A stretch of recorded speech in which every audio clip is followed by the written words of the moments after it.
just joining me tonight. I'm Oliver Marsh, and thank you, truly, for making this little corner of the evening part of your nightly wind down.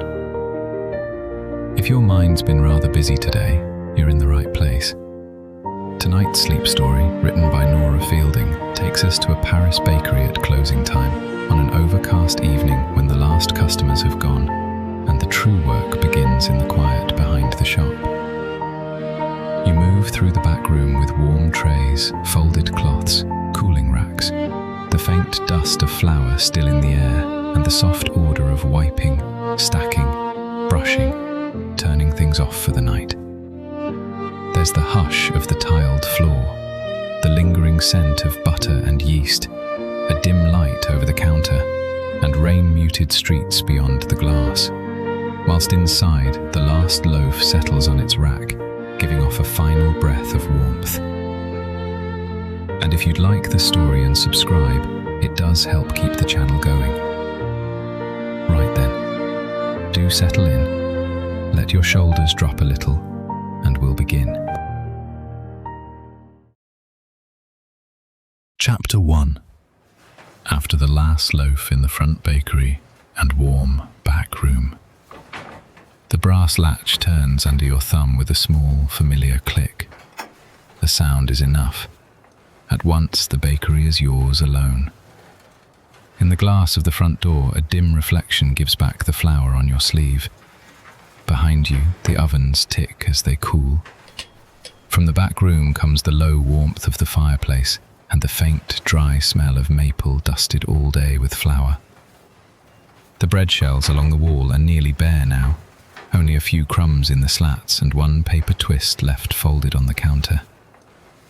You stand for a moment with your hand still on the door, feeling the last trace of outside cool through the brass before your fingers return to the room's warmth. Through the glass, the street is only a softened arrangement of grey evening and muted lamps. The overcast sky has lowered the whole neighbourhood into one even tone. No hard reflections, no bright streaks on the pavement, only a dull shine where the stones have taken the day's dampness. A figure passes beyond the window and is gone at once, no more than a coat and a moving patch of darker grey. Then even that is finished, and what reaches you from outside is only the reduced murmur of Paris through the doorframe, and farther back through the closed rear window. A scooter somewhere distant, a pair of voices blurred into one thread, tires on wet street. Inside, the front bakery has already begun to lose its daytime shape. Without customers in it, the narrow space feels less like a shop than a passage into the work behind it. The counter is still the same worn wood under your palm, but now there is no reason to stand on the public side of anything. You move behind it by habit, brushing your hip past the corner where so many paper-wrapped loaves have changed hands since dawn. The shelves that held them are mostly empty. A few sesame seeds remain in one corner. A crescent of flour marks where the last country loaf sat before it was lifted away. You notice these traces not as mess, exactly, but as the last traces of the day. A paper bag lies flattened near the register, its side creased white where it was folded and unfolded again. You pick it up and smooth it once without thinking, hearing the dry rustle in the room. The sound seems larger now that no other sounds are layered over it. During the day it would have disappeared into speech, into the scrape of a chair from the front room, into the opening and closing of the door, into the quick exchange of coins and greetings and names. Now it stands by itself for a second, plain and complete, before you set the bag aside for recycling. The air nearest the front is cooler than the back, but only by a little. The true warmth lives beyond the counter, in the room where the work is done and unmade again each night. You can feel it before you step through, the warmer air around the ovens and bench. The rear window is shut against the evening, and because it is shut, the street arrives filtered and thinned, no longer part of the room, just a reminder that the city continues a few walls away. Here, the sounds belong to other things. A low ticking from the ovens, the fireplace's steady murmur. Somewhere a pan or rack easing by a fraction as metal cools. You cross into the back room, and the floor gives its known answer under your weight. One board firmer, the next with a little flex. The maple bench runs pale and broad beneath the hanging light, its surface dulled by a fine sift of flour. Not heavy flour, not drifts or clumps, just the even dust that remains after shaping and turning and dusting and lifting all day long. Along the back edge, there is a faint line where your forearm has cleared a path more than once. Near the front lip, the flour is thicker, caught where the bench ends. Later, the horsehair brush will gather it in slow strokes from back to front, and the wood grain will come up again clear. For now, you only rest your fingertips on the bench and feel the powder cling, then the smoother maple beneath. The bench knife is still where you left it last, not put away yet, only set down flat after the final use. Stainless steel, black handle, a little flour dried along the edge.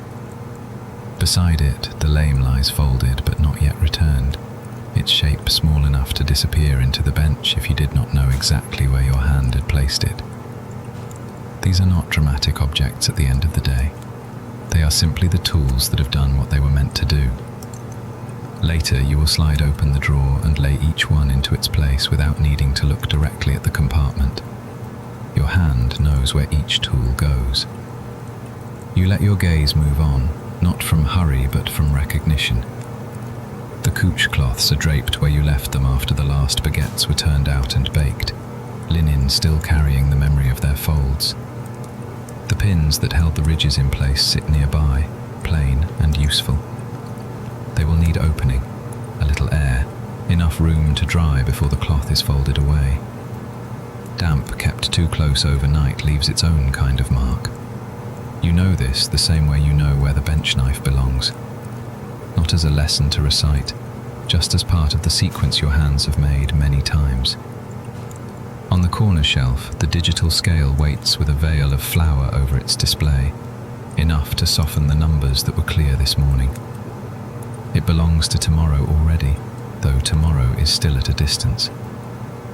When you wipe the screen and set it back square in its corner, the next day will become a beginning place rather than a demand. You do not need to think any further ahead than that. A clean scale, a clear shelf, enough. The Bannetons are stacked lower down, round wicker forms lined with cloth that has not yet fully dried. Their cane has its own dry smell under the flour, something faintly grassy. They too will need care of the plainest kind, loose wrapping, not tight, so the moisture can lift away in the night instead of staying trapped in the wicker. You glance at them and feel no burden in it, one thing after another. That is all closing is when it goes well.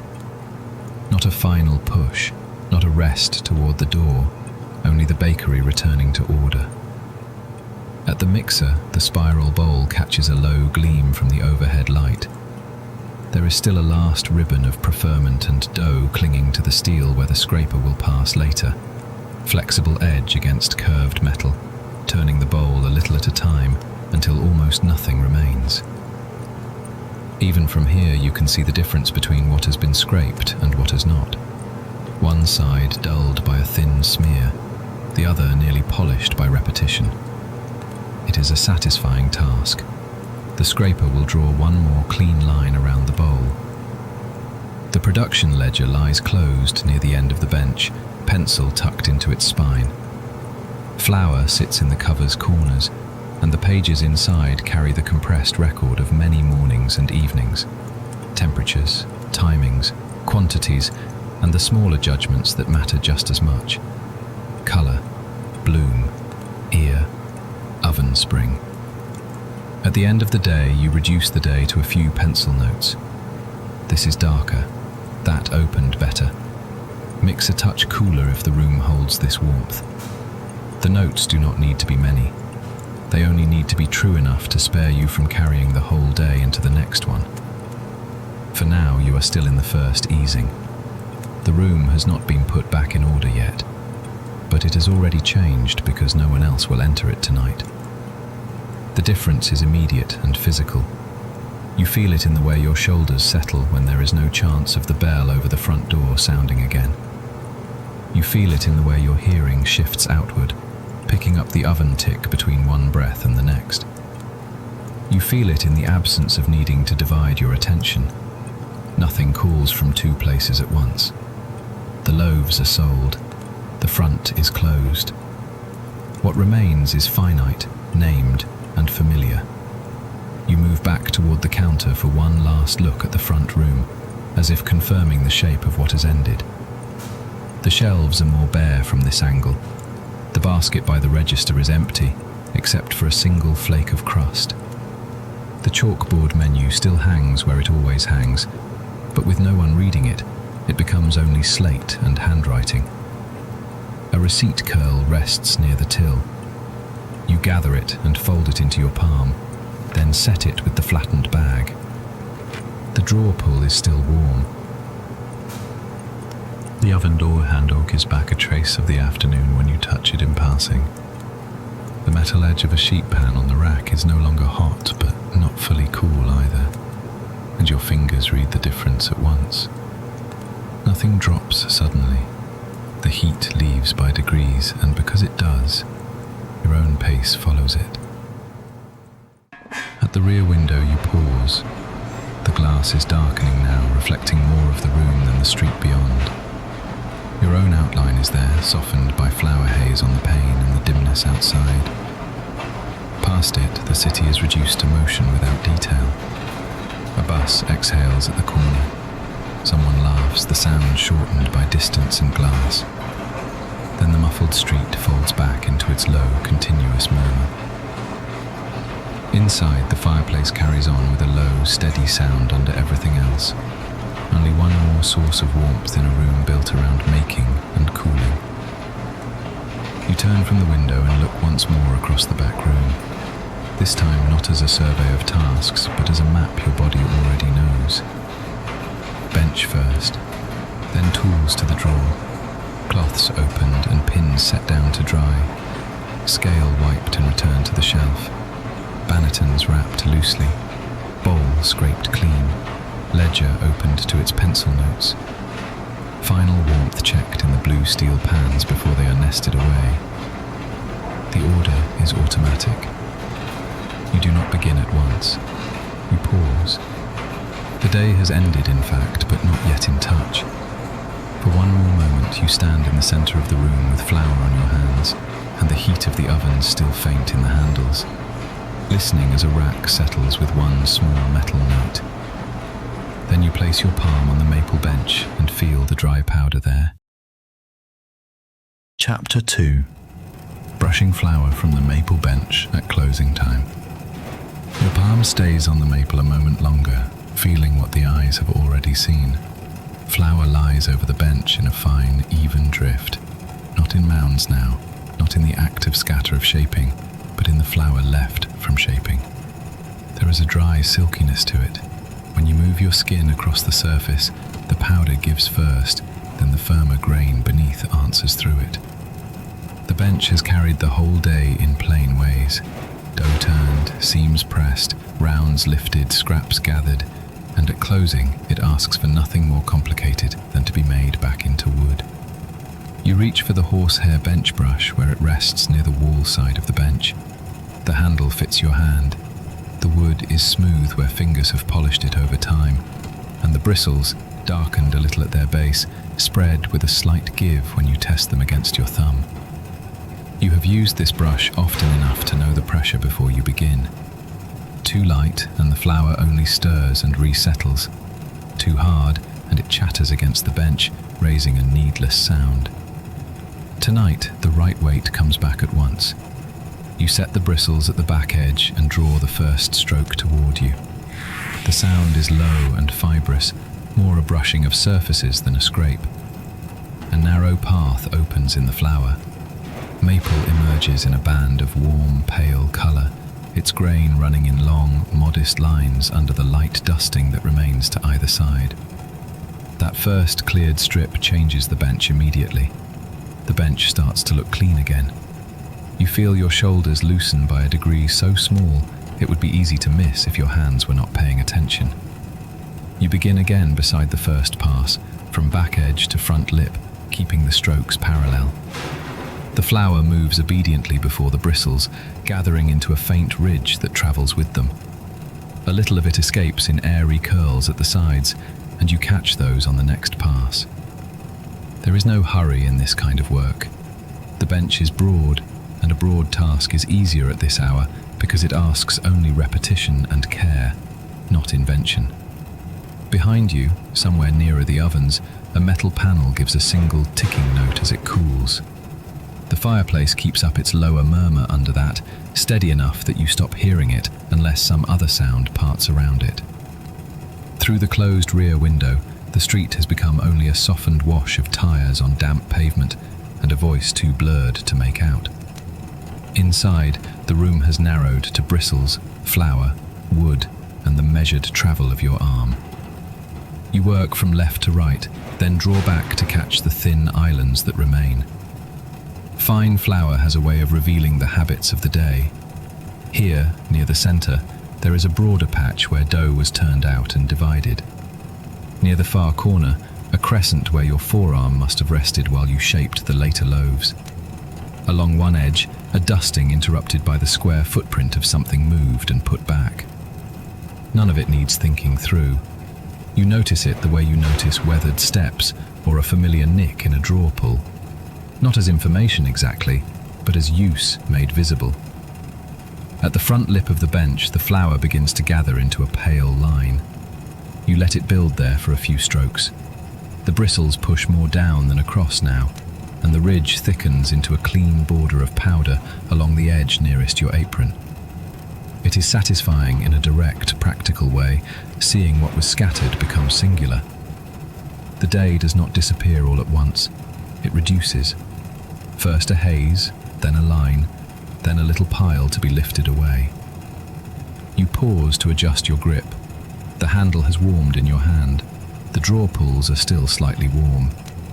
It is one of the last signs of the more active hours, when every surface was being touched for use rather than for order. At this hour, warmth remains, but it has changed character. It no longer presses forward. It stays where it is. Another set of strokes, and more maple appears. The grain catches the light differently once the flour is gone. Under the powder, the bench looked matte and uniform. Cleared, it shows small variations in tone. Honey, straw, a deeper line where the wood is denser, a smoother patch near the center.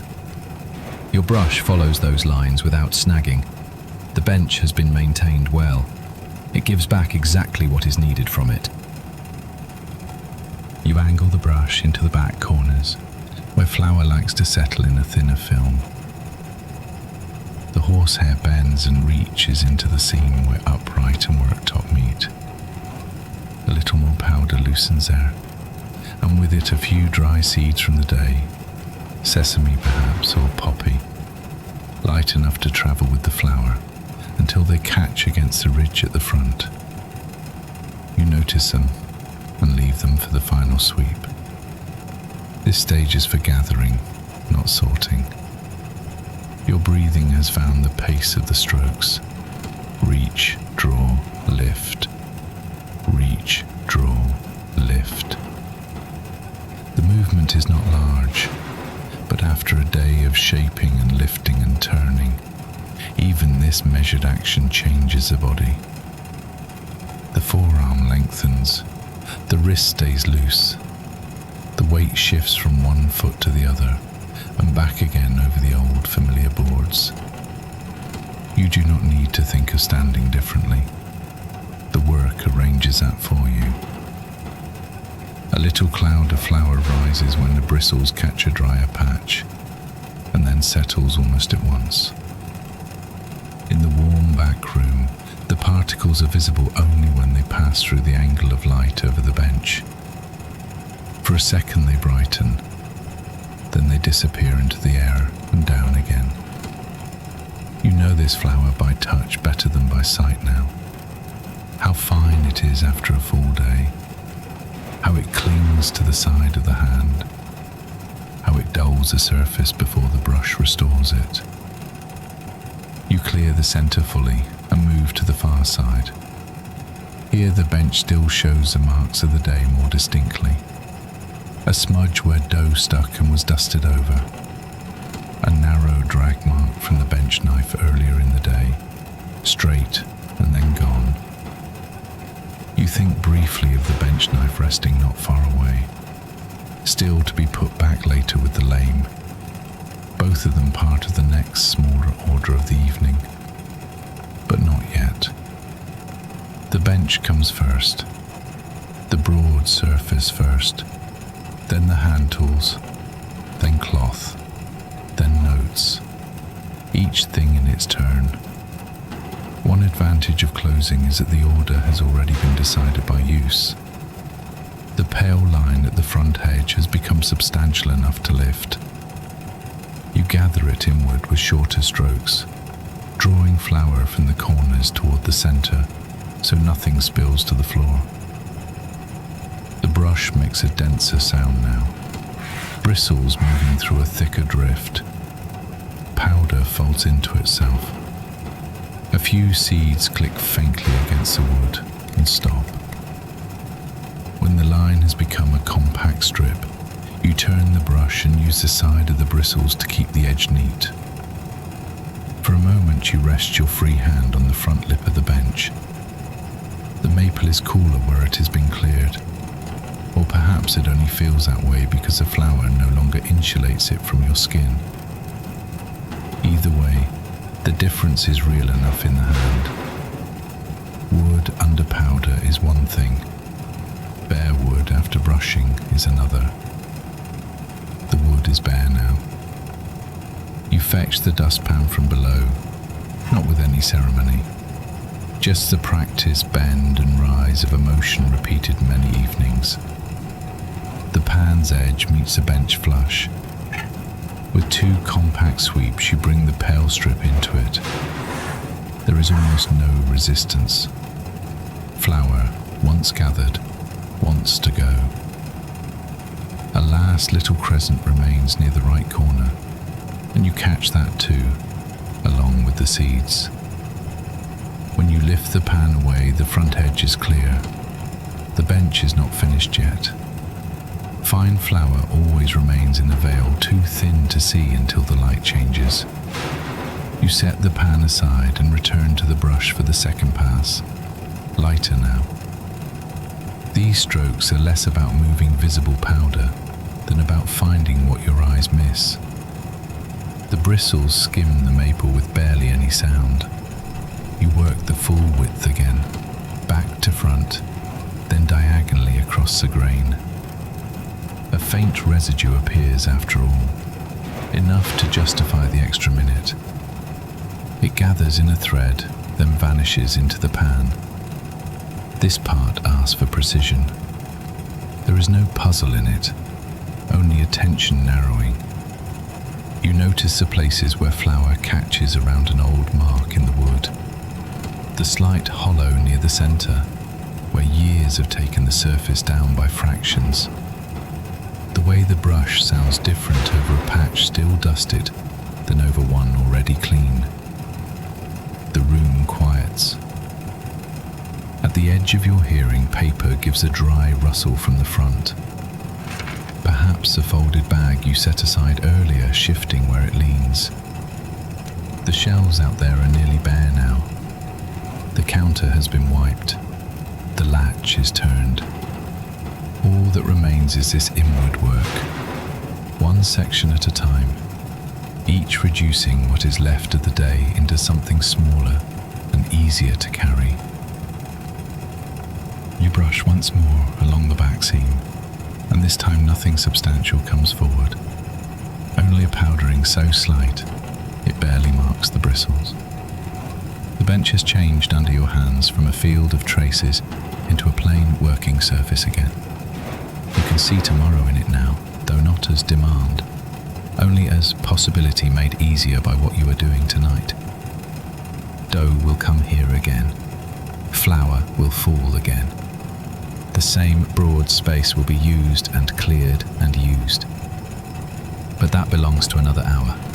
For now, the value is in the emptiness itself, in the fact that the wood is visible from end to end. You set the brush down and pass your palm lightly over the maple one more time. This time not to test the flower, but to confirm its absence. The grain meets your skin with a dry, even smoothness. Here and there, a grain line rises by the smallest amount. No powder coats your hand when you lift it. The bench is ready. For a few breaths, you stay where you are, looking at the cleared surface. Not admiring it exactly, simply registering the change. A broad task has been completed, and because it is broad, the room feels altered with it. The bench no longer carries the visible remains of shaping and dividing. It has become open space again, and that openness reaches farther than the wood itself. One thing has been reduced. One thing has been set right. You empty the dustpan, return it below, and take up the brush once more, only to tap the bristles lightly against your palm and free the last flower from them. A pale puff falls and is gone. Then you replace the brush in its place near the bench, handle turned the way your hand will find it tomorrow. The maple lies bare under the warm light. The drawer pulls are still slightly warm.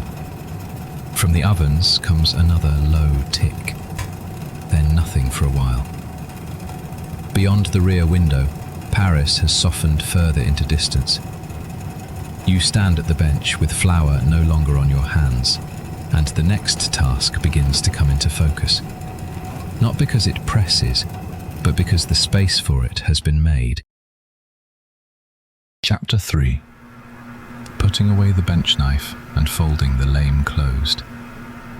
On the bench, near the place where your right hand kept finding them without thought, the bench knife rests, with its steel catching a dull amber from the lamp above, and beside it the lame lies lighter and less certain to the eye, almost only a line and a handle, the folded arm still marked with a dusting of flour where your fingers touched it last. The maple lies bare under the warm light, and because it is bare, the tools stand out again.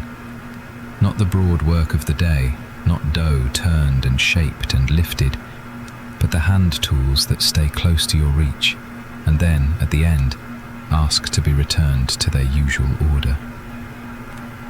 You do not hurry toward them. The room has already changed once tonight, when the flour was brushed away and the broad surface of the bench came back into view. You stand for a moment, with your palm resting on the bench's edge, feeling the smoothness of the maple where the grain runs straight beneath the finish, and you let your attention come down to the scale of these two tools, to the small exactness of where each belongs. The bench knife is first. It is always first. It is first because it is heavier. Your fingers close around the black handle, familiar in shape, the slight flattening where the grip meets the steel, the dry feel of it after a day of use. The blade is cool now on its broad face, cooler than the drawer pull nearby, cooler than the oven handle farther back, though one corner still keeps the faintest memory of warmth from the bench lamp and the room itself. A trace of flour clings where handle and steel meet. You rub it away with your thumb. In the daytime, the bench knife is never only one thing. It cuts, lifts, gathers, scrapes. It divides dough with a straight downward press. It scoops sticky pieces from the bench before they can dry.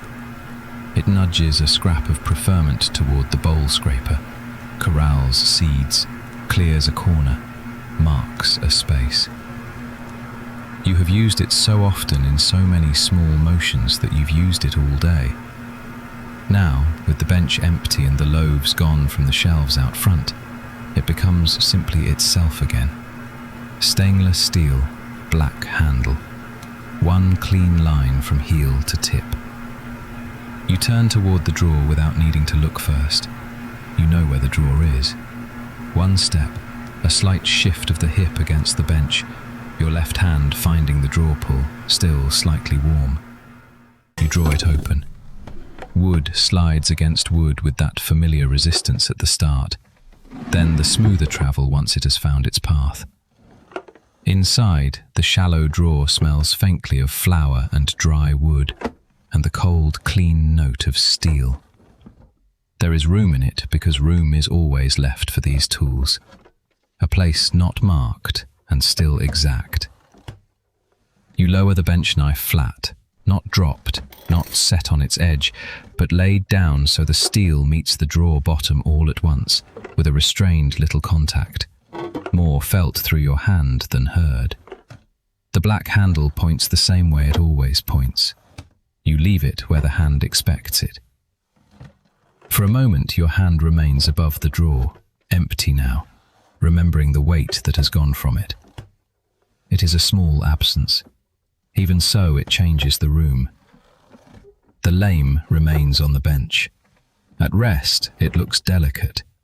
During shaping and scoring, it is all-purpose. Quick, exact, barely there in the fingers, the razor making its clean, shallow opening so the loaf can rise where you intend. But at closing time, its thinness comes forward. The handle is light when you pick it up, and because it is light, you automatically hold it with a little more care. Flour has settled in the hinge, in the tiny places where motion leaves room for powder to gather. Your thumb brushes the handle, then pauses over the folding arm.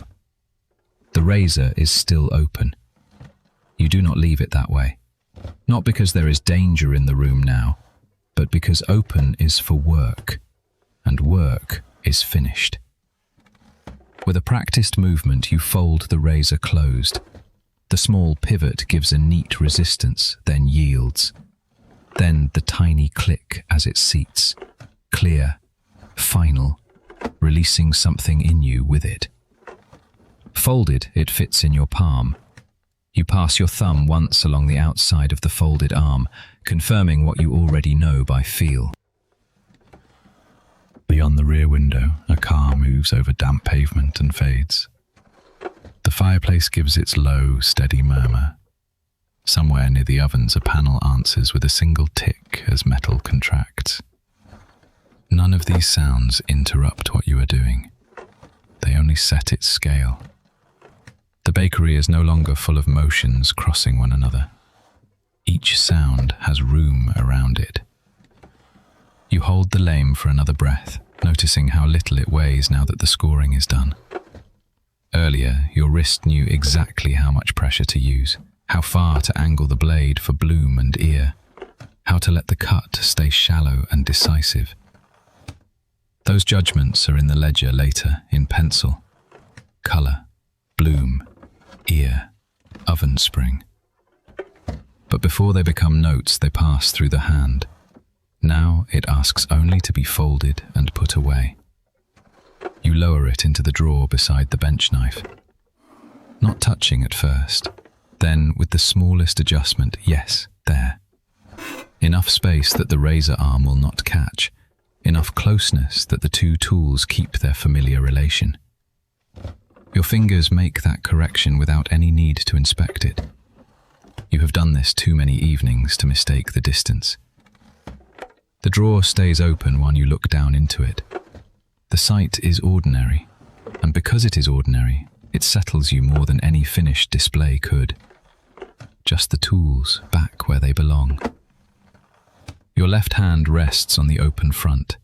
Your right hovers once more over the tools, not from uncertainty, only from the wish to finish this part well. You know the relief of arriving before dawn and finding everything where it should be. That is enough. You slide the drawer inward. At first, the wood moves with a low, brushed sound, the runners taking the weight.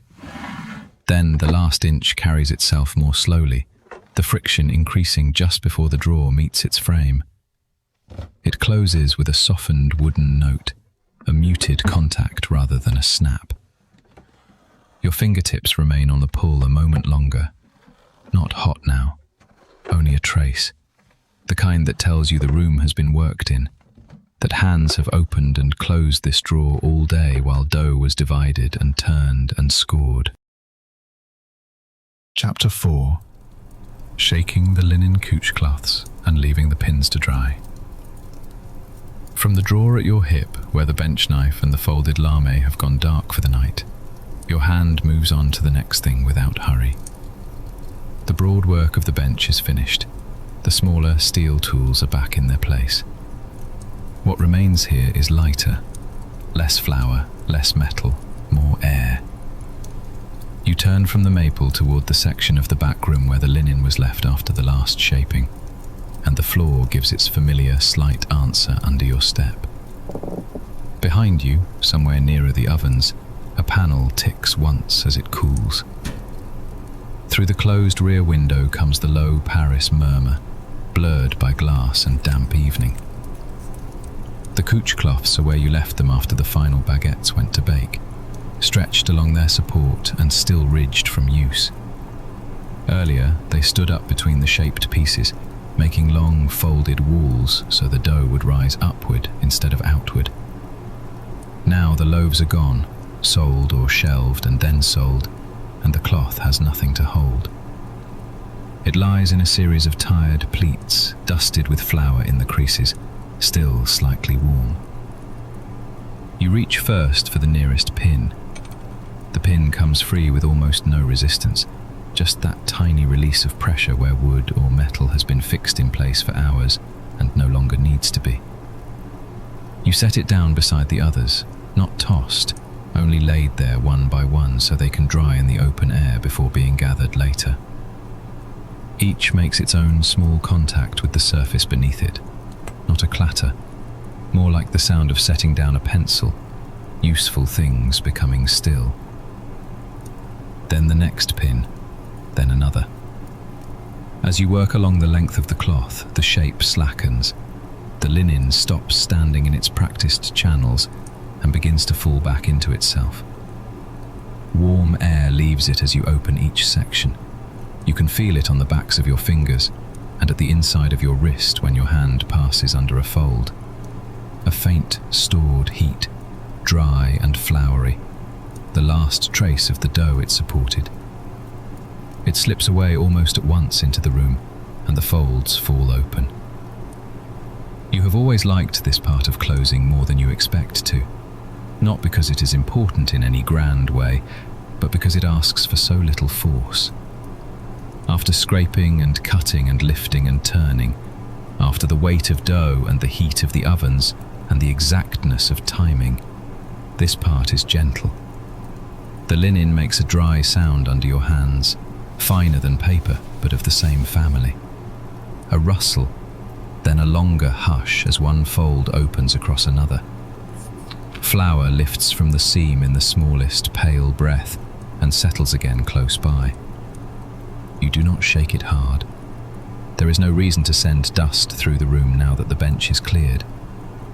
Instead, you draw the cloth out by sections, easing each pleat apart until the whole length lies broader and flatter, less burdened by its earlier shape.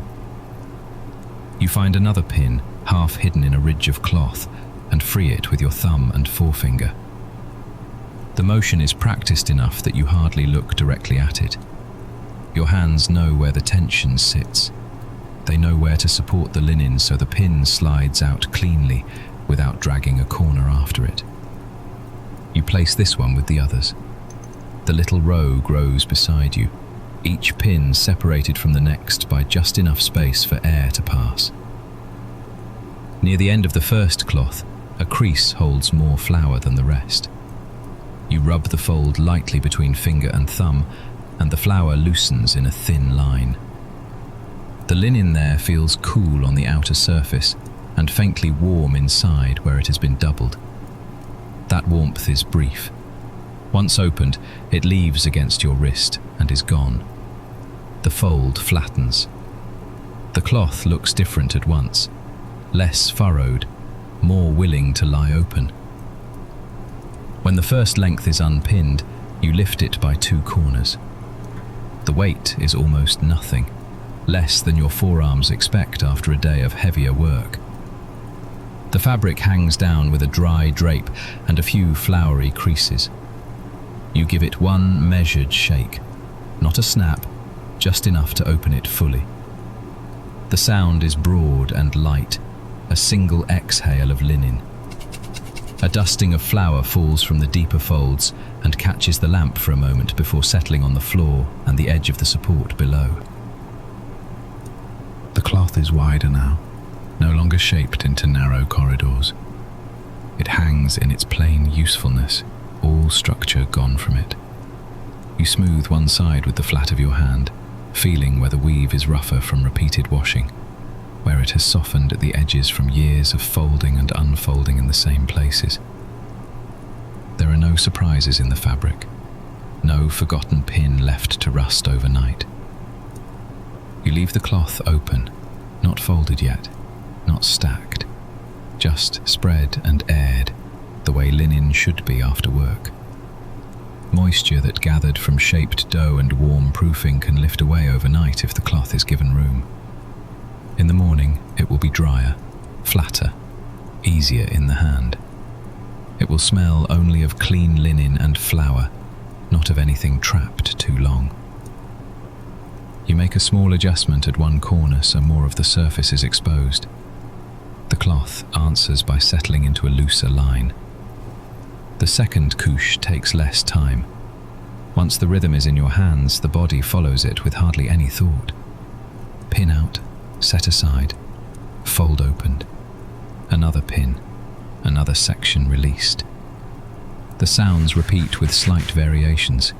The touch of pin on wood, the paper-like brush of linen, the low tick from the ovens farther back, the steady undernote from the fireplace.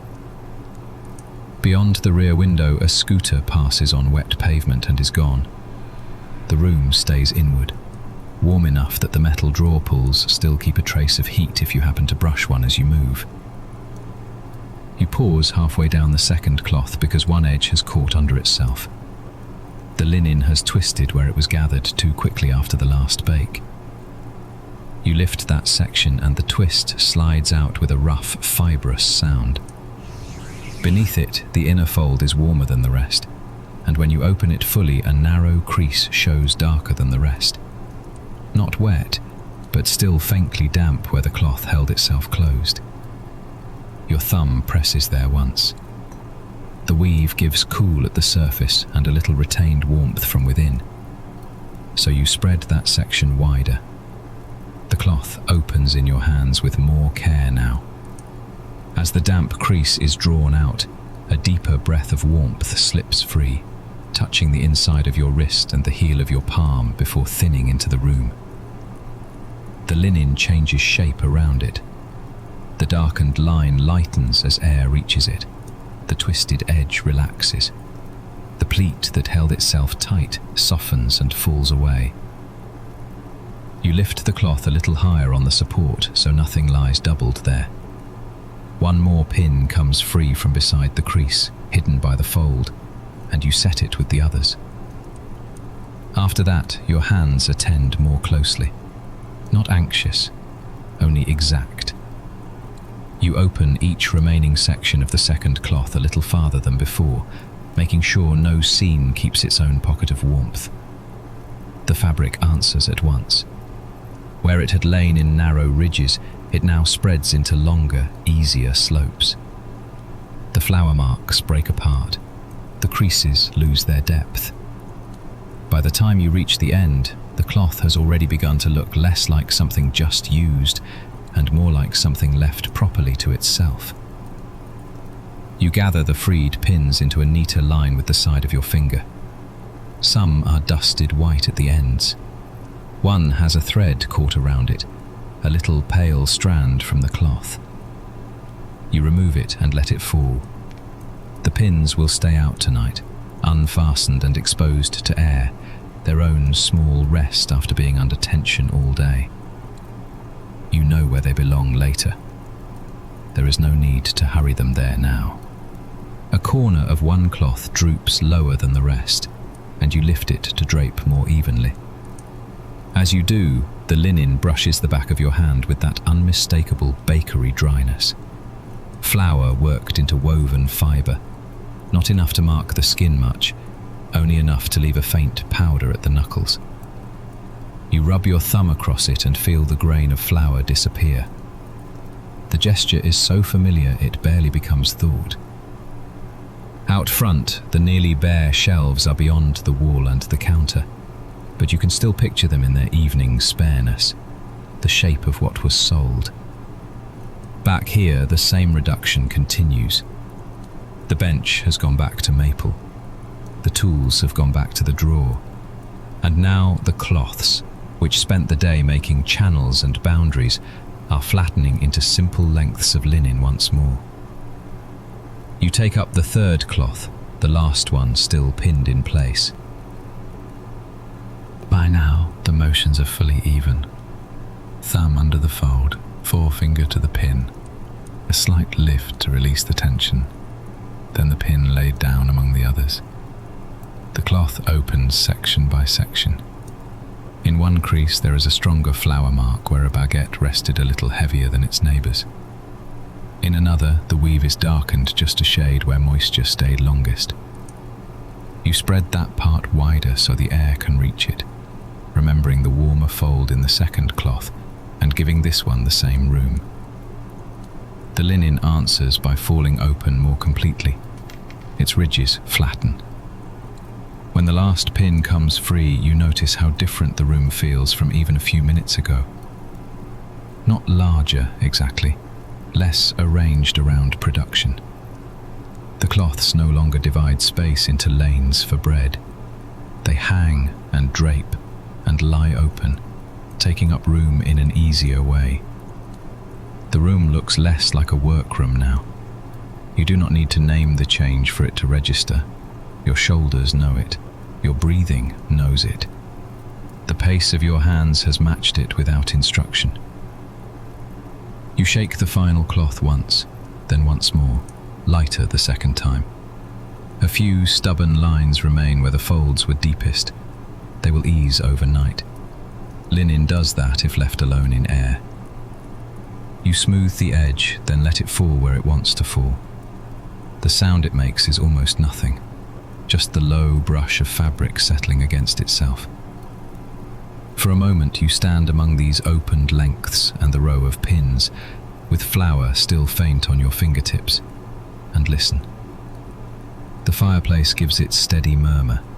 The oven metal answers at long intervals now, farther apart than before. Somewhere a sheet of paper shifts against another in the front room, perhaps from the draft that always finds its way under the inner door. The street beyond the rear window moves at a distance you no longer need to measure. All of it belongs to the hour after work is done, but before the lights go fully dark. You run your hand once more along the nearest cloth, not to change anything, only to feel how it has settled. Cooler now, broader. The ridges are lower, the deeper crease already easing where you left it spread. One edge has found a gentler line of its own, and the corner you lifted hangs cleanly, not touching the fold below. Across the support, the lengths lie open in their overnight shapes, flour dulled and quiet, the pins beside them drying in a neat row. You leave them there and turn only after the last cloth has finished settling. Chapter 5. Wiping the digital scale and returning it to the corner shelf. A faint veil of flour lies over the display and along the buttons, enough to dull the little window and soften the edges of the plastic casing. Not much, just the fine remainder that settles over everything by the end of a bread day, even after the larger work has been cleared away. You have seen it there all evening without needing to think about it. Now you clean the scale. You take the wiping cloth from its place and fold it once over your fingers. It is dry, with just enough give in it to pick up flour rather than smear it. When you lift the scale, the underside is cool. The top is slightly warm. You settle it nearer the lamp, where you can see the flour more clearly. The display is not badly obscured. You know the numbers under it. You know the way they wake in greenish light. The way the zero comes clean and centered when the battery is good and the feet are resting level. But flour dulls the display. You do not want that for the morning. So you begin at the display. The cloth passes once from left to right, and the flour lifts at once, leaving a clear band where the screen darkens back to itself. A second pass gathers what remained in the corners. You angle the cloth over your fingertip and trace around the buttons where the dust has caught in a thin crescent at each edge. Tear. Unit. On. Off. The words come back into sharper relief under your hand, not because they were lost, only because flour has a way of making every surface look equally provisional. The labels are clear again. You turn the scale slightly and work around the rim. Fine powder has settled where the top meets the body, and there your cloth must press a little more firmly. The plastic is smooth. Flour gathers on the cloth in pale streaks. You refold to a cleaner square and continue. It is the kind of task that asks for no haste and rewards it even less. A broad brush could not do this. Water would be too much. You need only a dry cloth, a practiced hand, and a minute in which nothing else matters. Your thumb finds a small roughness near one corner, a place where flour has mixed with the faintest film of use and made itself stubborn. You rub there in a circle, not hard, just enough, and feel it give way. The surface underneath is plain again. That is all. You wipe the weighing platform last. Its brushed metal catches the lamp more readily than the display, and for a moment the flour shows itself not as dust, but as a pattern of use. A ring from a bowl set down in the same place, a diagonal sweep where the heel of your hand passed while steadying a container. A few tiny marks near the back where seeds once escaped a paper fold. None of it is dramatic. None of it needs preserving. Still, before the cloth clears it, you notice how use shows in small marks, and how satisfying it is to remove them one by one. The platform clears in 2 long strokes and 1 shorter one across the rear edge. The metal brightens without becoming shiny. It is restored for use. You are not trying to make the scale look untouched. You are making it ready to be touched again. The screen, now clean, catches a reflection from the lamp as you tilt it. The lamp reflects in the screen. Then the reflection slips away and the screen returns to its blank, proper dark. You pause there. Flour gone, surface restored. You set the cloth aside and press the power button with the pad of your finger. The screen wakes. The digits appear, settle, and then hold at 0. No flicker, no wobble. The scale stands level on its feet. You know this check is hardly necessary. If it had been wrong, you would have felt it earlier in the day. Still, this is part of finishing well. Not suspicion, just confirmation. You let the 0 sit there for a breath, clean and centered, then switch it off again. The dark screen returns. The corner shelf is not far. While the scale remains on the bench, it still belongs to the work just completed. Once returned to the shelf, it's ready for morning. You cross the few steps slowly. The floor gives its familiar slight answer under your weight. Near the ovens, one of the handles still carries a little stored heat into the air around it. You feel it without touching. The shelf itself is above waist height in the corner where tomorrow's mise en place always begins. Not because the corner is special in any grand sense, but because the light there is good. The reach to the bench is easy, and habit has made the arrangement practical. Before you set the scale down, you wipe the shelf with the same cloth. One quick pass. There was almost nothing there. Only a faint powdering and a tiny dark crumb from some earlier movement of paper or grain. The cloth catches both. The wood beneath is dry and sound. You place the scale in its usual spot, turning it by a fraction so its front edge sits square to the shelf and its display faces outward. Your hands know the angle. If it is set crooked, tomorrow you would straighten it without noticing. Better to place it true now. When it meets the shelf, the contact makes almost no sound at all, just the lightest tap of feet on wood. Then it is still. You keep your hand on it for a moment, palm resting flat on the platform. Not to test anything, only to feel the object at rest where it belongs. The metal is cooler now than when you first picked it up, or perhaps your hand is warmer. It does not matter. Behind you, the aired linen shifts almost imperceptibly as the room's warmth changes by degrees. A page somewhere in the ledger near the bench lifts and settles back with a dry paper sound, likely from the movement of your passing. The ovens answer with another low tick. These are not interruptions. They simply mark the room continuing on its own, while your part in it grows lighter.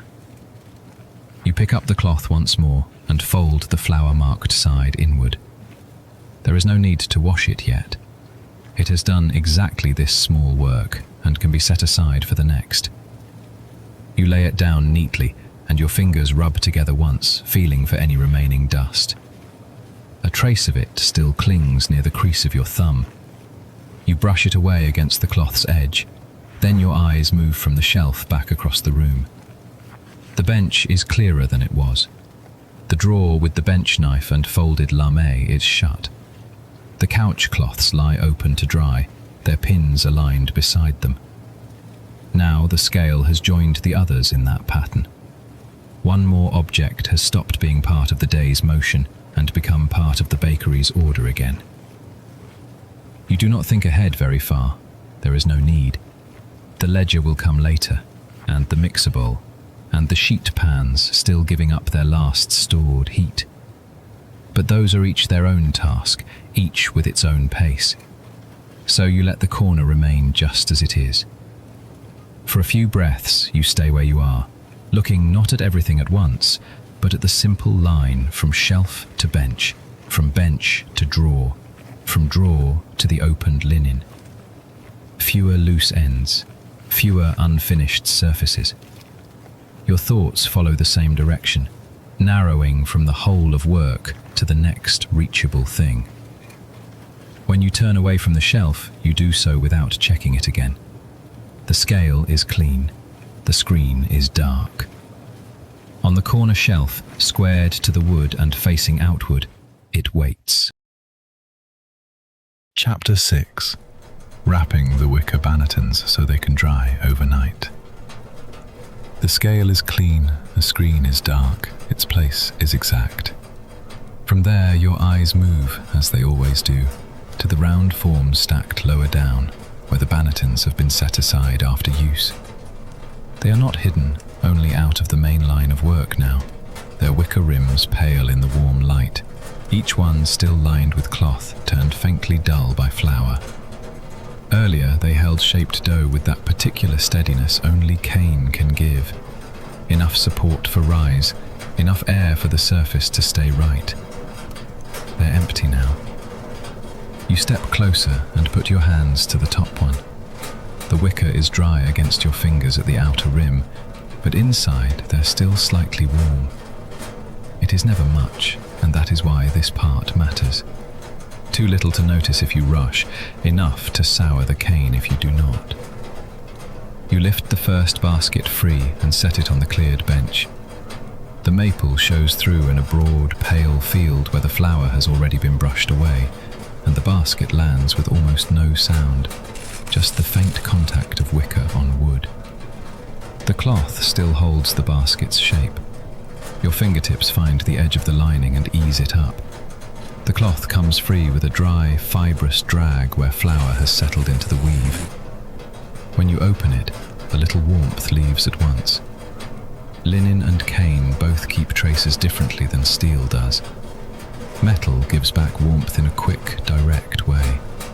Cloth and basket release it more slowly, along with scent. Flour, wheat, the clean, dry note of wicker, and beneath that the mild sour of fermentation, so faint it is more idea than smell. So you lift the lining, Shake it once with restraint, enough to free the lightest flour but not enough to send dust through the room again. A pale trace falls to the bench in a narrow crescent. The cloth settles in your hands, looser now, no longer fitted to the bowl of the basket. You spread it back in lightly so air can move. Another Banneton comes down from the stack. This one is a little broader, the cane darker at one side where years of flour and touch have deepened the colour. The ridged spiral inside catches a line of amber from the lamp, then loses it when you turn the basket. You thumb the cloth loose, lift it, let air pass between layers. The linen gives a small rustle, not unlike the couche cloths earlier, though drier, more contained. Somewhere behind you, a cooling panel near the ovens marks the room with a brief tick. Then the fireplace resumes its low, even murmur, and beyond the rear window the street is reduced to a softened wash of tyres on damp pavement and a voice too blurred to follow. You set the second basket beside the first and work through it in the same order. Edge of cloth, lift, open, let the shape relax. Flour remains where it can remain. Not every trace must be chased away. By the third and fourth, your hands no longer need to think ahead at all. They move in the rhythm learned from repetition, and your mind narrows to the exact pressure of fingertips against wicker, the slight resistance where cloth has clung to a flour-dusted groove, the lightness of each basket once emptied of its purpose. During the day, these forms help organize living dough into rounds and batars, give support to skin and seal, help bloom begin in the right direction. At night, they ask only not to be put away damp. You turn one over and tap its rim lightly with the side of your hand. A little more flour loosens from the cane and lands on the bench in a fine ring. The sound is dry and brief. You leave the basket upside down for a moment so the inner air can clear. Beside it, another rests upright with its cloth draped open, not folded closed, just arranged enough to keep its place. The bench has changed again. Earlier it was covered in the broad evidence of shaping. Then it became bare wood. Now it is occupied by these open rounds, each one in the small interval between use and storage. The baskets rest best with space inside them. One cloth has held a little more moisture than the others. You feel it at once in the coolness of the fabric against your knuckles and in the way it yields with more weight when you lift it. Not wet, only not yet dry. You open it wider and drape it over the basket's rim instead of settling it back inside. That will be enough. By morning it will have lost what it needs to lose. The drawer pull near your hip still carries a trace of warmth when you steady yourself against the bench. So does the oven handle when you brush past. The room is slowly giving up the day, but not all at once. Heat remains in the places that worked hardest. Flour remains in seams of cloth and cane. The evening's order is not about forcing instant blankness over everything. It is about reducing the day properly, by stages, until what remains is exactly what should remain. You gather the prepared Bannetons one by one. The first goes to its shelf. The second nests lightly into the curve of the one below it. Not jammed, only set down until it finds its own balance. A faint, dry wicker note sounds when rim meets rim.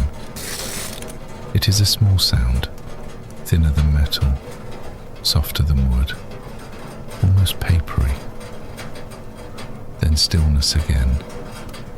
The next settles with the same restrained contact. Basket into basket, cloth breathing between them. Your hands know the order by size and shape. Which one belongs at the bottom? Which can ride above without pressing too hard on the cloth below? The stack rises in the pale column of woven circles and folded linen. You pause with one basket still in hand and turn it once more, looking at the inside spiral. Flour remains in the grooves.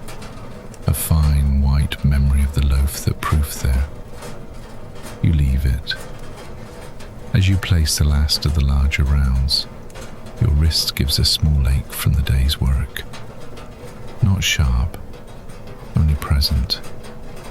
It passes as soon as the basket is released. You flex your fingers once and feel the dryness of flour at the creases of your skin. The room smells of wood, metal, linen, and flour. Even the street beyond the rear window has thinned. A scooter passes somewhere out there, then fades into the damp distance. A smaller Banneton remains, set a little apart. You bring it to the bench and lift the cloth from it, with the same care as the others. This one had held a tighter loaf, and the lining keeps a firmer bowl shape before it relaxes. You smooth nothing. You simply open it enough. The cane beneath is intact and dry at the rim, faintly cool in the deeper grooves. You can feel the difference between surface and interior with the pads of your fingers. It is enough to tell you the night will do the rest. When you return this last one to the stack, it lowers into place with that same dry note. Wicker finding wicker, then stopping. No rattle follows. The baskets are settled. Chapter 7. Scraping the spiral mixer bowl clean of the last preferment. There is one more place where the day still clings. You leave the cleared bench and the aired cloths and the loosened Bannetons where they are, and turn toward the mixer at the far side of the back room. The floor gives its familiar little answer under your step. Behind you, the maple has gone pale again where the flour was brushed away. Above and around you, the room keeps its low evening sounds. The fireplace's steady murmur, a faint oven tick from cooling metal, the softened wash of traffic on wet pavement beyond the closed rear window. None of it asks for attention. It is simply there while you cross the space between what has already been restored and what still carries the last sticky residue. The spiral mixer bowl catches the lamp in a dim curve. What remains is modest. A ribbon of dough has dried only a little along one side. A smear of preferment clings near the lower sweep where the steel rounds into itself. A few streaks lie thin as brush marks, dulling the bowl's inner shine. It is almost nothing, and because it is almost nothing, it is easy to leave for a moment too long. But your hand already knows the next part of the evening. This, too, belongs to finishing well. You take up the flexible bowl scraper. Its edge has a slight give in it from use, enough to follow the curve without chattering against the steel. The scraper is familiar in the hand in a different way from the bench knife. Less weight, more bend through the fingers.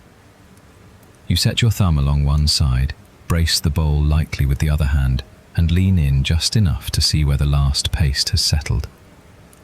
The first pass is slow. The scraper meets the steel with a low, close sound. Not sharp, more like a muted drag through something tacky and thin. The edge slips under the ribbon and lifts it in one gathered line. Dough that had looked fixed in place gives way at once, folding onto itself with that old elastic reluctance, then yielding. You draw it upward, and the bowl beneath shows through in a cleaner arc. The steel is cool in some places now, though not cold. Near the lower side, where warmth sat longer, it still gives back a trace of the day through your steadying palm. You turn the bowl slightly. It moves with less resistance than the full weight of morning, only a mild pivot under your hand. And as it shifts, a warm gleam slides along the inner wall and then falls away. Another pass. The scraper follows the curve from high side to low, gathering a translucent smear that had almost disappeared into the metal until the angle changed. You catch it, fold it inward, and add it to what you have already collected. This is one of the smallest tasks in the room, and one of the most satisfying. Much of bread work is abundance, flour on the bench, dough rising in tubs, shaped loaves lined in cloth, sheet pans spread across racks. But here, at the mixer bowl, the movement goes in the other direction. Less and less. A remnant reduced, a trace acknowledged and removed. It narrows the evening to a single curved surface and the patient path of a scraper over steel. A faint streak remains near the seam at the bottom. You angle the scraper flatter. The edge flexes, then seats itself more closely against the bowl. This pass makes a thinner sound, nearly a hush of rubber on metal, and when you lift away, the streak comes with it. Your wrist makes the same turn it has made hundreds of times before, not hurried, not exacting in any hard way, simply practiced. The motion is familiar. You gather what you have scraped into a small mass against the side.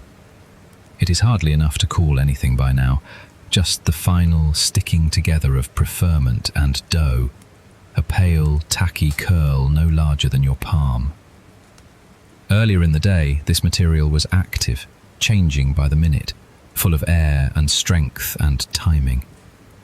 Now it is only what stayed behind. Still useful to notice, still worth clearing. You lift it free, set it aside, and return to the bowl for what the eye misses at first glance. The steel shows you more when it is nearly clean. A dull patch where flour paste dried thin, a finger-width drag near the bottom, a crescent film that appears only when the bowl catches light from the lamp and releases it again. You turn the bowl another few inches and watch the inside shift from matte to gleam to matte. There. One more pass. The scraper glides down and around and the crescent lifts cleanly, leaving a brighter curve behind it. The front shelves stand nearly bare beyond the counter. The scale is back on its corner shelf, clean and ready for tomorrow's mise en place.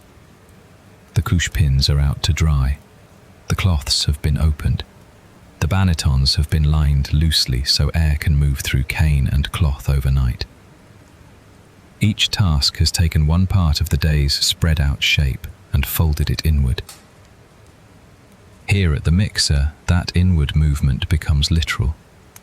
You scrape again, this time with less to catch than before. That sound changes when the bowl is nearly clear. There is less drag, more glide. The edge skims over polished steel and only occasionally finds resistance where a thin film remains. You feel the difference immediately through your fingers. The scraper no longer pulls with that sticky little tug. It travels. The scraper glides more easily. You pause long enough to shift your grip. Your shoulders settle as you do. The day has used your hands well, and they know the weight of bowls, the pull of cloth, the flat pressure of brush against maple, the click of a drawer taking in the bench knife and the folded lame. Now they know this final curved work too. The heel of one hand rests against the bowl's rim, the other guides the scraper downward. The movement is modest, but it runs all the way up the forearm in a line of effort so familiar it hardly registers as effort at all. A little warmth still lives in the metal, not oven heat, not the stored heat of sheet pans fresh from bread, just a remnant, especially where the bowl has held the room's warmth and the memory of mixing. When your knuckles brush the inside, the steel feels smoother than it looked a moment before, almost polished by repetition. Flour, water, preferment, dough, scraper, rinse, dry. The cycle has gone over this surface many times. You turn the bowl once more, slower now. The lamp catches the steel in a long, amber curve. For a breath, you see the room in it, bent and softened. The edge of the bench, the dark mouth of a drawer, a blur of the shelf where the scale sits, the pale fold of cloth in a Banneton. Then the angle shifts and those reflections disappear. What stays is the inside of the bowl, cleaner than before, and the faint sound of the street outside filtering through the rear window, muffled by glass and evening damp. Another pass, then another. By now the scraper is collecting almost nothing visible. A smear no thicker than paint, a translucent thread. You could stop, and most eyes would call it done, but your hand feels where the edge still catches. That is enough reason to continue. Not because perfection is required, only because there is ease in finishing the thing you have begun all the way to its natural end. The last true ribbon is tucked low, where the bowl curves most tightly. You crouch a fraction, bringing your eye level nearer the rim, and draw the scraper around that lower arc. The edge bends and follows. For an instant, the dough stretches instead of releasing, a pale strand pulling thin. Then it lets go and folds up onto the scraper's face. The steel beneath appears all at once, uninterrupted, a bright sweep from one side to the other. You straighten again and your back loosens. The remainder is a film, and then less than a film. You use the scraper almost like a squeegee now, broad and light, taking what the eye can barely separate from shine. The bowl turns under your hand with a small movement. The base gives a muted note against its stand and settles again. Somewhere behind you, a piece of cooling metal near the ovens answers with a single tick. The fireplace continues under it, low and even. When you stop this time, the bowl does not ask for another pass. The bowl is clean.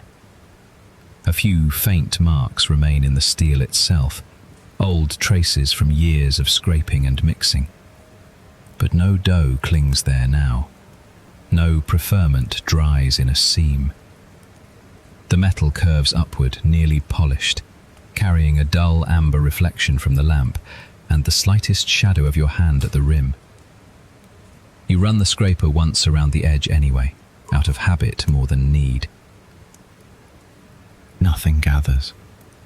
The sound is almost absent.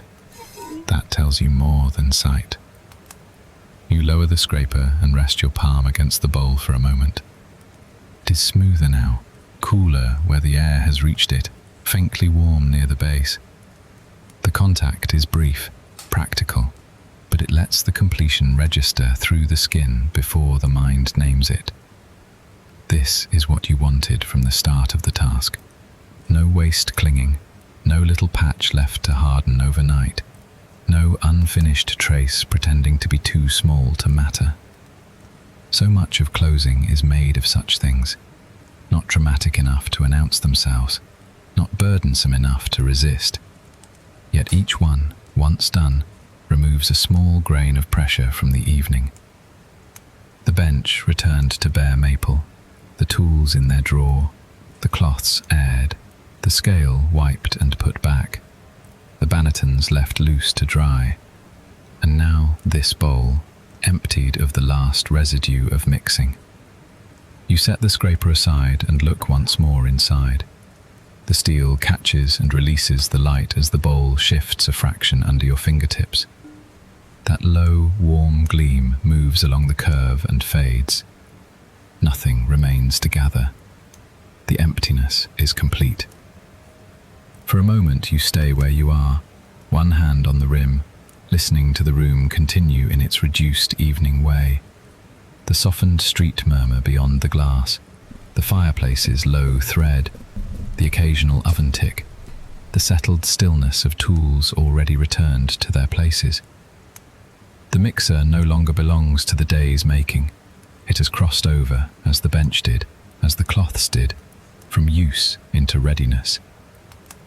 Then you let your hand fall from the rim and turn from the bowl, carrying with you that particular satisfaction that comes only when even the sticky, living traces have been gathered and cleared, and the place where they worked is left bright enough for morning.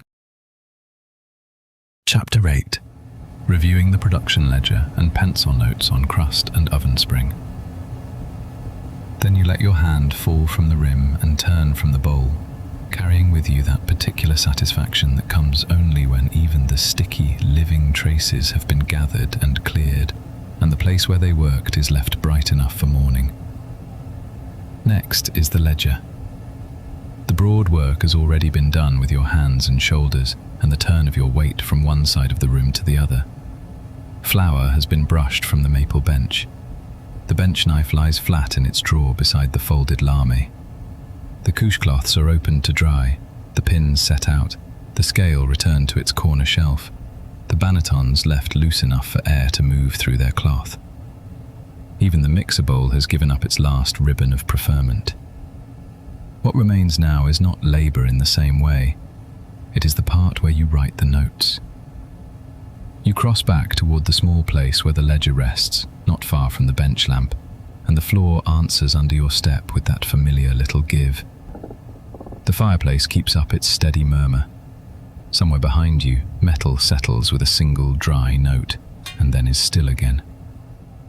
The ledger is where you left it, thick and orderly, its cover dulled by floury fingers and the regular touch of your palm.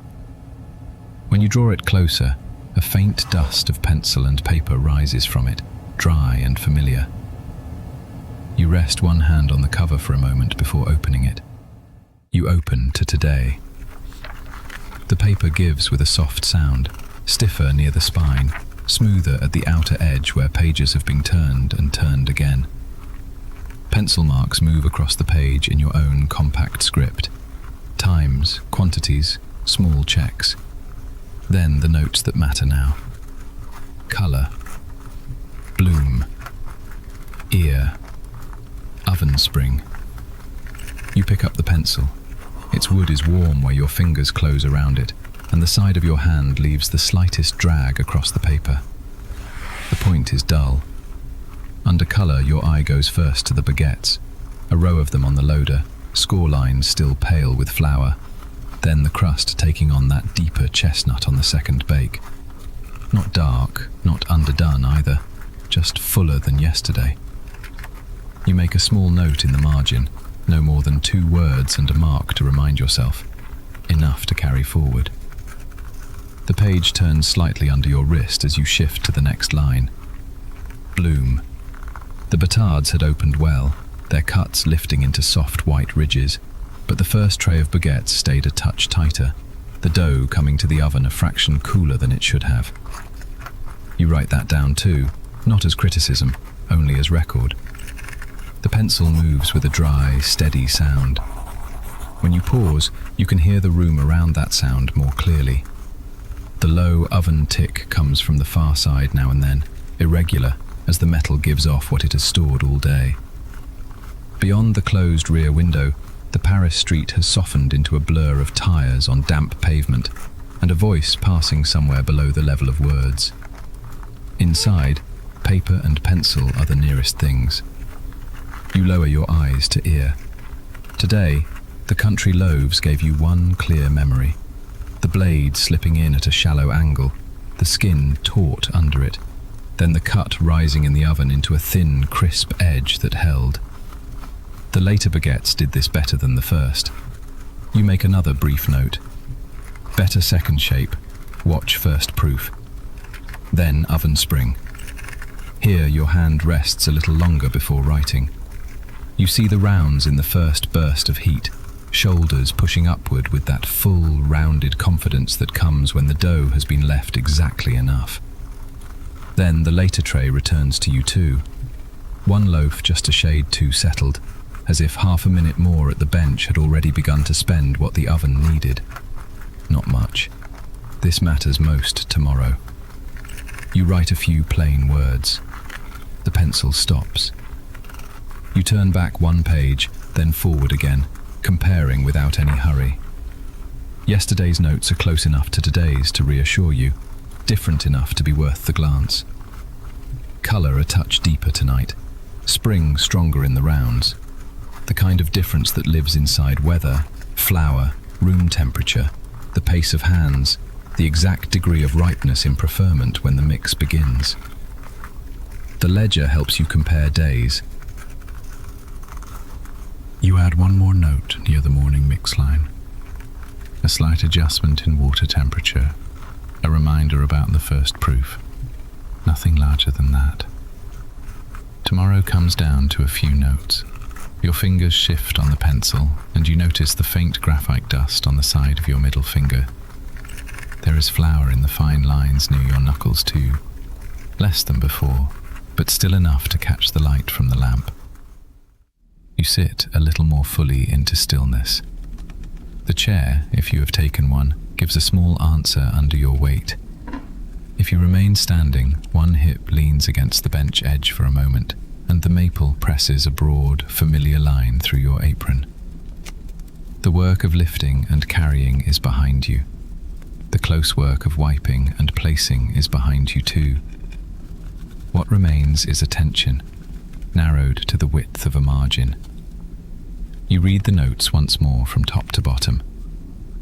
Colour, slightly deeper second bake. Bloom, first baguette tray tighter. Ear, country loaves good, later baguettes better. Oven spring, round strong, watch late bench time. Another sound comes from the ovens, a low tick followed by a softer one, farther apart than before. The handles will still be warm if you touch them later, but less so. The room is cooling by degrees too fine to measure except by long familiarity. You lift the pencil again and add the final thing for morning, no more than a brief note beside the mix. It is practical, almost modest to the point of disappearing. Check flour temp. Then you stop. The stopping has its own shape, not abrupt. The pencil simply reaches the end of what is needed. You look at the line you have just written, then at the empty space below it, and there is no urge to fill that space. Blank paper can remain blank. You set the pencil down across the top of the page, then change your mind and place it just above the notes where it will be easy to reach again. The movement is small and exact. Wood meets paper with a barely audible tap. Your palm passes once over the page, only to flatten it where it lies open. You leave the ledger open to today's page, the marks exposed under the lamp, no longer in motion but not put away either. For a moment you leave your hand there. Behind you, the back room remains in its order. The bench pale and cleared, the scale on the corner shelf, cloths aired, baskets loosened for drying, the mixer bowl nearly polished by repetition. Ahead of you, beyond check flour temp, there is nothing more to solve tonight. You draw the ledger a little farther from the edge of the bench and square it with the grain of the wood, leaving the page open and the pencil ready above it. Then you let your fingers lift away, and in the pause that follows, the blank space below the note opens cleanly under the lamp. Chapter 9. Feeling the last warmth in the blue steel sheet pans before stacking them. You leave the ledger where it lies, squared with the maple, the pencil resting across the open page. Nothing on it needs your hand again just yet. The notes are there, the bench is clear. Behind you, from farther back in the room, metal answers metal once in a while, as the metal cools by degrees. The sheet pans are next. You turn from the bench lamp and cross the back room at the pace the hour has settled into. The floor gives in the familiar places under your weight, not enough to shift you, only enough to remind you how many times you have crossed from bench to mixer to oven and back again since before dawn. The rear window stays darkened by the overcast evening. Through the glass, the street is reduced to a softened passing murmur, tires on damp pavement, a blurred voice somewhere below, then nothing distinct enough to follow. The pans stand near the oven's side, a blue steel stack with the last tray still apart from the rest. The rims carry the marks of long use, slight brightening where cloths and hands have worn them, darker places where heat has bitten in over years of loading and turning and lifting. You know each of these pans by weight before you lift one. You stop beside the last tray and do not pick it up at once. Instead, you turn your hand and bring the back of your fingers to its surface. That is how you test it at this hour, not with the palm, not with the inside of the wrist, but with the back of the fingers first, because they read heat more clearly and ask less of you. The center is still slightly warm, not hot now, not even truly warm across the whole sheet, only a little gathered in the center and along one side where it must have sat nearest the stronger heat. You move your hand a little, tracing the difference without pressing. Cooler at the corners, a touch more in the middle. You keep your fingers there a moment longer than the test requires. The warmth is slight enough that it does not startle the skin. It reaches you the way an oven handle does late in the evening, after the rush has gone from it. You can feel your own hand more clearly because of it, the dry flour still living in the lines of your knuckles, despite the wiping and rinsing, the faint pull in the fingers after hours of gripping wood, cloth, steel, dough, pencil. That is enough. It can join the others. You slide one hand under the near rim and lift. The pan rises with that flat, broad reluctance sheet pans always have. Neither heavy nor light, only wide enough that they insist on being handled with attention. The steel flexes almost imperceptibly as you raise it. A faint note comes from it, not a ring exactly, more the briefest answer of worked metal settling into a new angle. The stack is at your left. You lower the tray toward it with the care that has become automatic over years, aligning corners before the rims meet. If the angle is off, the whole stack tells you at once in a harsher scrape. Tonight, the corners find each other cleanly. The upper rim touches first, then the rest of the tray eases down inside with a contained metallic sound, a short note followed by the smaller chime of contact completing itself. After that, stillness again. You rest your hand on the top pan after setting it down, not to press, only to feel the stack receive the new weight. It gives nothing back except steadiness. One more pan is stacked. There are a few others left nearby, not warm enough to need caution now, but not yet nested. You draw the next one closer. This pan is cooler than the last, its surface almost equal from edge to edge. The back of your fingers confirms it in one pass. The steel smells faintly of heat and flour and the dry mineral scent that blue steel keeps after long use. Somewhere behind you, from the oven side, a low tick sounds, and then another, farther apart than before. You lift this pan too. The motion is repetitive but not dull. Each tray asks for the same sequence and gives a slightly different answer in the hand. One catches a little at the rim where the steel has taken a small bend over time. Another settles with a flatter sound, because the pan below is already warm enough to soften the contact. Another glides in almost noiselessly, and then, at the very end, lets out a single tiny click as one corner seats itself. You notice these things because your hands notice them. You do not have to name them while you work. The knowledge lives lower than that. As the stack grows, the open spread of separate pans becomes one vertical form, ordered and compact. You feel the change on the backs of your hands first, then across your face when you turn slightly toward the bench and back again. There is a cloth folded on a nearby hook, one you used earlier in the day for turning hot trays. You glance at it without reaching for it. It can stay where it is. The pans no longer need that layer between steel and skin. This late, your bare hands are enough.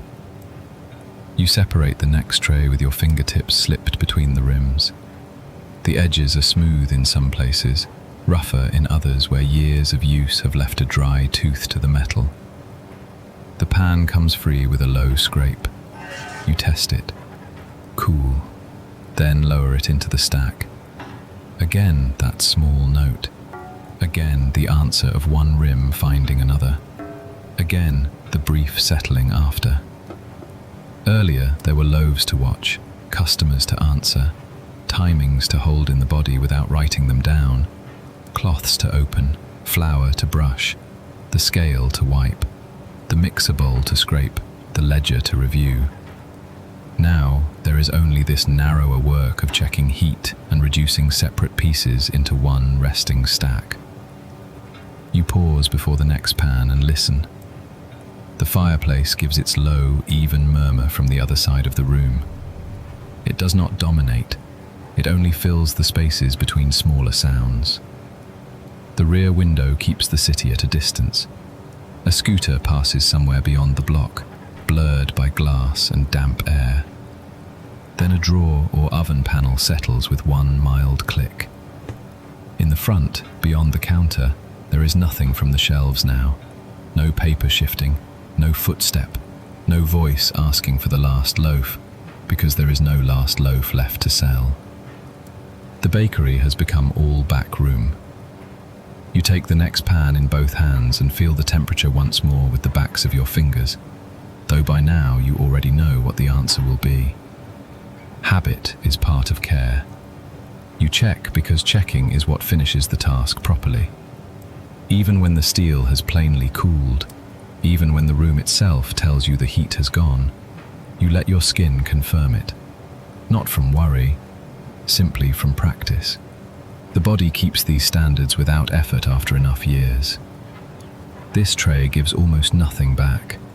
A trace at one edge, perhaps from standing nearest the others. You nest it down into place. The rims meet with a brighter note this time, brief and clean, and then a still. The stack has reached the height you expect by the end of a full day. Not so high that it becomes awkward, not so low that the day would feel unfinished. Just the right number for what went in and what went out. For the loaves sold from the front shelves until only crumbs and the faint scent of crust remained. One pan remains apart from the rest, half tucked behind the others. You draw it free. This one is still faintly warm in the center. You turn your hand over and lay the back of your fingers across it one last time. There it is. It reaches your skin and fades even as you register it. The contact is so slight that it feels more like the memory of heat than heat itself. You stand with it for a breath or two. The steel beneath your fingers is smooth, dry, and slowly becoming the same as the room. Then you lift it. The tray rises, broad and obedient.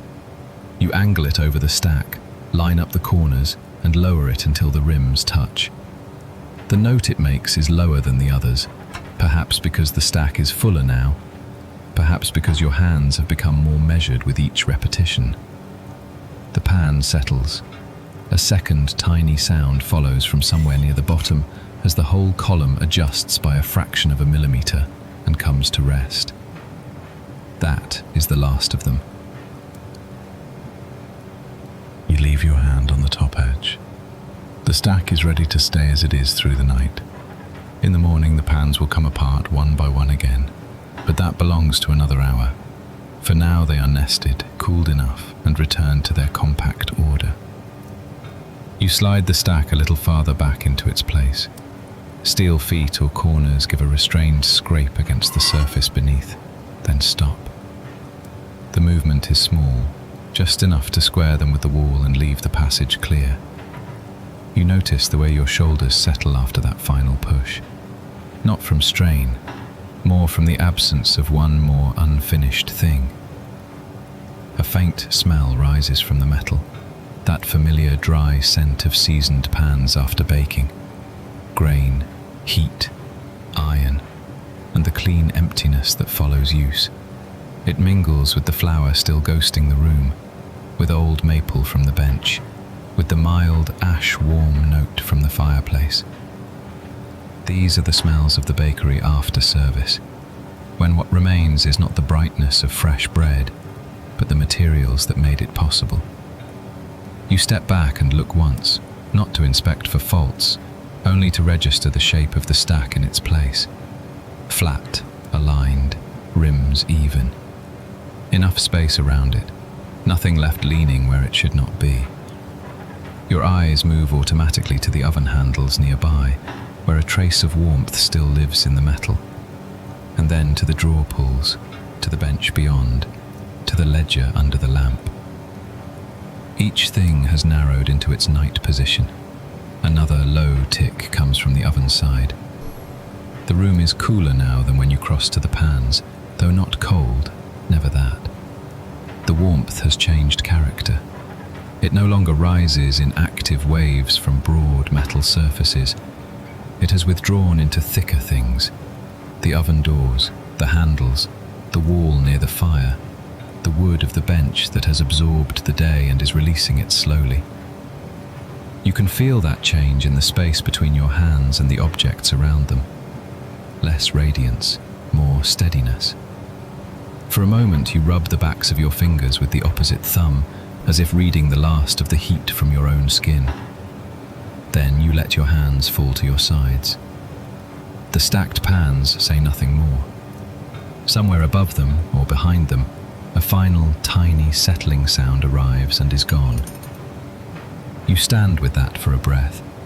Then you turn from the steel and the cooling tray rims, and the room goes on making its smaller evening sounds behind you as you move toward the ovens, where the handles still keep a little of the day. Chapter 10. Touching the warm oven handles and listening to the bakery cool. Your fingers touch the warm oven handle. Not hot now. The handle is still warm. Your fingertips feel it first, then your palm when you close your hand more fully around the bar. The center keeps more warmth than the ends. It is a small difference, but your hand knows it at once. You stand beside the first oven door without taking hold hard, only resting there for a breath or two. A faint, dry tick comes from somewhere deeper in the casing, metal cooling by increments too small to see. Now that the room has quieted, the sound comes forward. One tick, then nothing. Then another, lower down, as if a panel or screw has settled into place again. You let go of the handle and touch the next one. Cooler. The drawer pull beneath the deck keeps its own trace of warmth. You hook 2 fingers around it and slide the drawer open an inch, enough to feel the air change against your knuckles, a little warmer inside. Then you close it again. The glide is smooth, wood and metal together with barely any sound. Behind you, the fireplace gives its low, steady murmur. It has been there all evening, a broader kind of warmth than the ovens. From here you catch the room in layers, the faint mineral scent of cooling metal, flour still somewhere no matter how thoroughly you brush, the dry cloth note from aired linen, the clean, almost polished steel of the mixer bowl.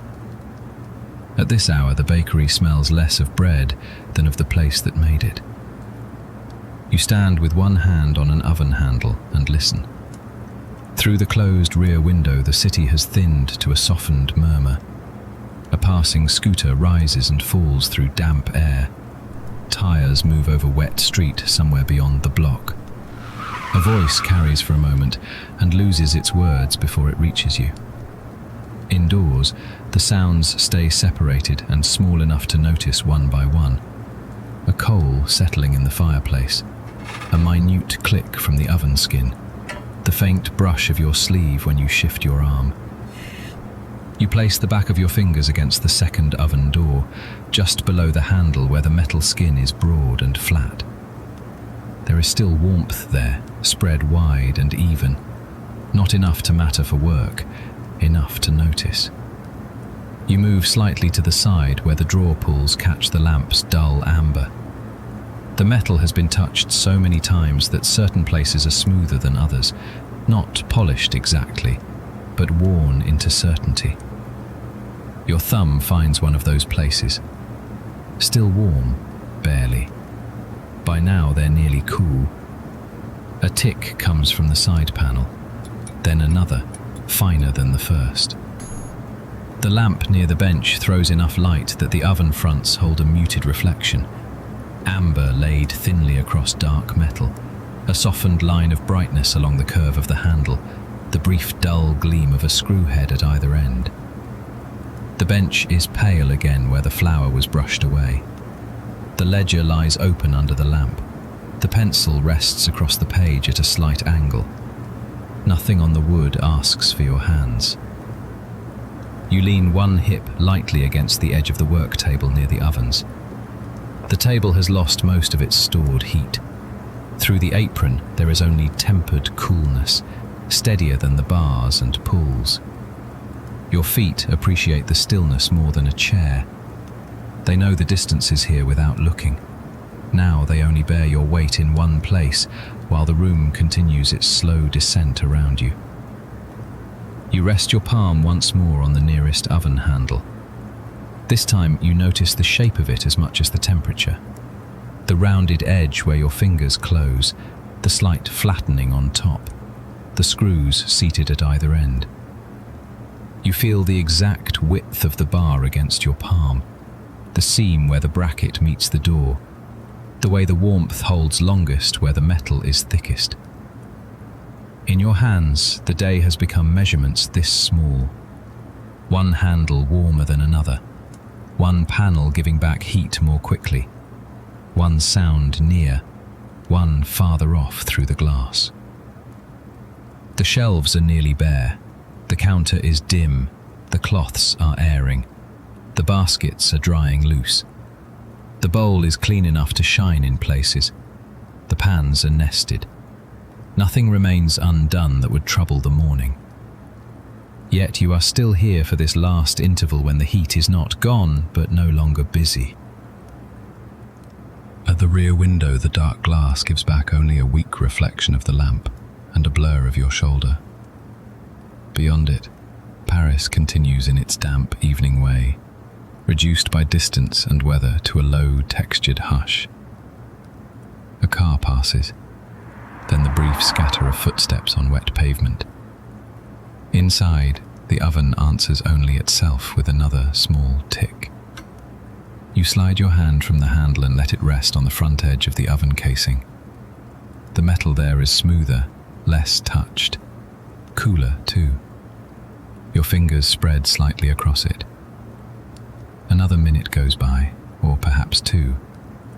Time here is measured less by counting than by changes in sound. A pair of ticks close together from the lower deck. A pause. The fireplace's low rush. Then one of those intervals in which nothing audible happens at all, and you notice because the stillness has become detailed enough to have edges. You straighten, though only slightly, and touch the last drawer pull in passing. Barely warm now. That is enough.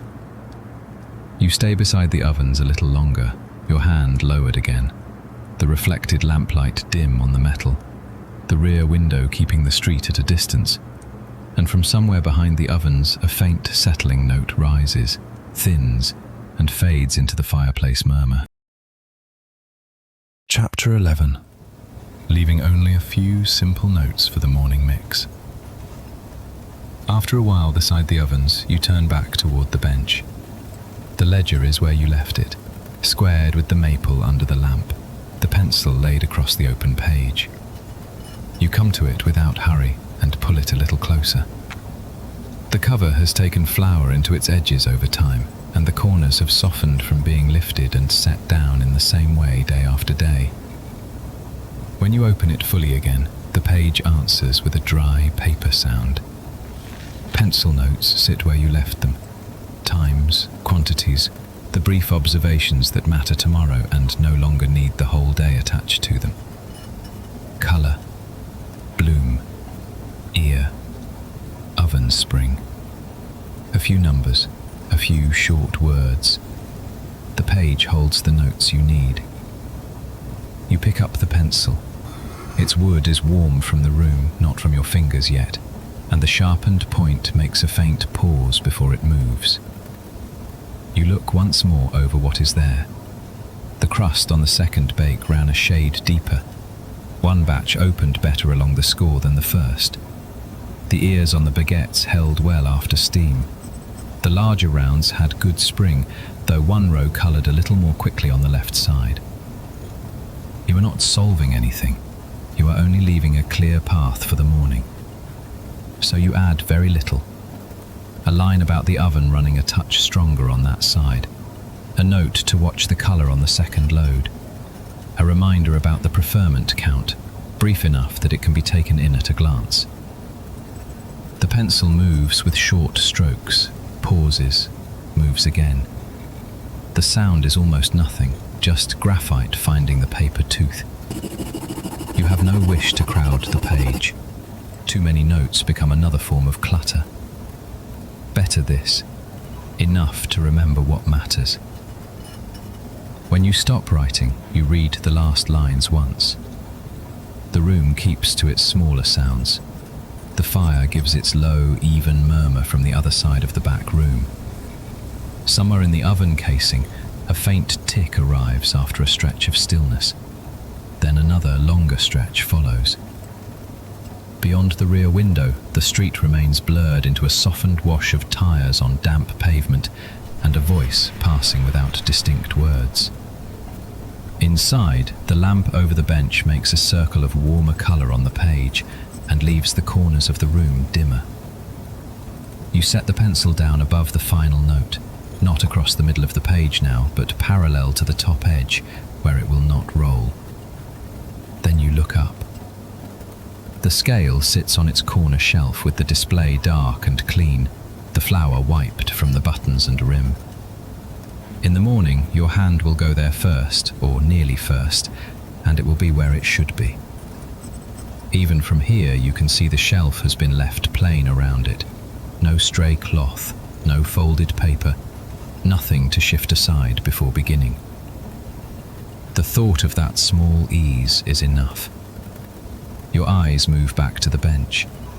Without the brush marks of flour, without tools spread over it, the maple seems broader. The front lip is clear. No pale ridge remains to be gathered. The black-handled bench knife is in the drawer where your hand can find it without searching. The lame is beside it, with the razor folded closed. You do not open the drawer to check. You know the feel of having put them away. Even so, you rest your fingertips for a moment on the drawer pull. The drawer pull is barely warm. You let your hand fall again. There is often one last round of looking at this hour. The pans are stacked. The aired linen has lost the warmth it carried from earlier.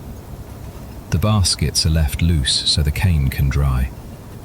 The mixer bowl stands cleared, its steel no longer streaked. The open cloth is left to dry, the pins laid out, the blue steel pans nested true. Nothing calls you back. It means the morning will begin with beginning, not with repair. You bend slightly over the ledger and add one more note, smaller than the rest. It is the kind of note that would make little sense to anyone not already inside the work. A short mark about timing, a word underlined once. Enough. The pencil lifts. The page stays flat beneath your palm for a moment, and you feel the faint tooth of the paper through the skin of your hand, the bench solid underneath both. Then you close the ledger halfway, not fully shut. That is how you leave it when the note is for the morning rather than for storage. The page remains easy to reopen. The pencil goes on top, laid with care but without ceremony. Wood against paper. No click, no snap. Only the light contact of one used thing resting on another. You step back once and the floor gives in its familiar place. From here, the room arranges itself into the order you have been making all evening. The shelf with the scale, the bench cleared, the ledger left ready. The oven side dimmer now, though the handles still keep a little warmth. The rear window black except for the faintest reflected amber from the lamp. The front of the bakery beyond, quieter still, with the shelves nearly bare and the counter out of use for the night. You do not need to go there. The latch was turned long ago. You find yourself making one last adjustment. The ledger is nudged a finger's width straighter to the bench edge. Your eye catches the angle and your hand answers. Then the pencil too is shifted a little, not merely set down but placed. Parallel again, point turned inward so it will not catch on a sleeve in the morning. Close enough to the page that the next hand will not have to reach. The movement is so small it barely disturbs the air. That is all. You stand with one hand on the bench edge. The maple is cooler than the oven handles, warmer than the window glass would be if you crossed the room to touch it. The pressure of your palm is enough to feel the slight rounded wear on the front lip, where years of hands have met the same place. There is comfort in that kind of wear. Your shoulders settle another fraction. The back of your neck has lost the forward tilt of reading. You leave the ledger where it is, half closed on the bench. It rests under the lamp within easy reach for the morning, heavier than its size suggests even in stillness, the pages dense from years of entries. The pencil remains with it, laid across the cover and page without slipping. Nothing more needs to be done to it. Back at the bench, there is nothing to move. You look once toward the shelf again, where the scale remains in shadow except for a low, amber reflection along the edge of its casing. You look toward the drawer where the tools are put away, toward the baskets and cloth, toward the ovens. Each thing has gone back to its own condition for the night, drying, cooling, resting in place. The room is in order now. Another small metal note comes from somewhere near the oven side, not loud enough to locate exactly. It fades almost as soon as you hear it. From outside, a car passes on the wet street, the sound softened by the closed rear window and the thickness of the wall. Then that too is gone. You return your fingertips to the bench once more, just at the edge, and leave them there. The lamplight lies across the maple. The shelf keeps the scale. The ledger stays open enough for morning. No further note suggests itself. Chapter 12. Resting in the warm back room. While the Paris evening softens outside, and because of that, you do not have to think ahead any farther than the next hand, reaching for the pencil, the next glance at the page, the next measure beginning where you have left it. You let the pencil rest where it is, across the open ledger, and do not add another mark. The bench lamp lays its circle over the maple, showing the page, the grain of the wood, the faint flower still in the seams. Beyond that circle, the room falls into dimness. The bench is clear. The cloths have been opened and aired. The pins are dry by now. The Bannetons sit with their linings loose, cane uncovered enough for the night to do its plain work. The mixer bowl stands nearly polished where the scraper passed. The sheet pans are nested, each one settled into the next. You look at none of these things in order. You know where they are without counting. For a little while, you stay by the bench with one palm flat on the wood. The wood is cool under your palm. Your shoulder drops a fraction. The muscles in your forearm loosen where they have been making the same useful motions since before dawn, and now have stopped asking for the next one. The fireplace gives its low, steady murmur from the other side of the room. Under it, or perhaps above it, depending on how you listen, comes the oven's dry ticking as the metal contracts by degrees. It is not regular. One note, then a pause long enough that you think it may be finished, then another from somewhere deeper in the casing. A smaller sound follows from the stack of pans, a faint settling of rims against rims, and then that too is over. Street noise is muted by the window. Tires pass over damp street with a rubbed sound. A voice rises and blurs, not words but shape. Farther off, a scooter moves through an intersection and is gone. You draw the ledger an inch farther from the edge of the bench and square it once more, though it is already straight enough. The pencil rolls the width of a finger and stops against the crease. That is all. Then you leave the bench and cross the back room without hurry, your soles finding the familiar give in the floor near the mixer, the firmer boards by the oven side, The slight change again, where years of turning and lifting have worn one path smoother than the rest. Tonight there is no need to carry anything with you. At the ovens you touch one handle with the backs of your fingers, the way you tested the last tray. The metal is still warmer than the room, though not by much now. It gives a dry heat to the skin between knuckle and wrist, then less on the second handle, and less again on the drawer pull beneath. It is enough to notice. Enough to know the heat is still making its slow way out. You keep your hand there a moment, not checking anymore, only feeling the difference between metal and skin. When you let go, your fingers keep that thin warmth. You rub your thumb once over the side of your forefinger and feel flour still caught in the shallow lines there, though the rest has long since been washed or brushed away. At this hour it is no burden. Behind you the room makes another small adjustment. A wicker edge taps lightly against another where the Bannetons have settled deeper into their stack. One of the aired cloths shifts almost invisibly as the heat above the ovens thins and the linen falls more flatly over itself. Nothing needs correcting. You listen, and because nothing follows, you know that all of it has come to rest again. You turn back toward the bench, but stop halfway, between the oven side and the rear window, in that middle space where the room can be taken in without effort. The front of the bakery is beyond, past the counter and the nearly bare shelves, now dimmer than the back. You can picture the shelves without seeing them. A few crumbs, perhaps a seed or two left in a corner. The boards mostly exposed after a full day of loaves leaving one by one. The latch is turned at the front door.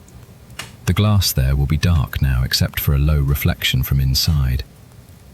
Here in the back room, everything is put away. The ledger lies open to the notes that matter and no more than that. Morning has what it needs. You pull out a chair near the wall and sit, more because standing has become unnecessary than because you are tired enough to drop.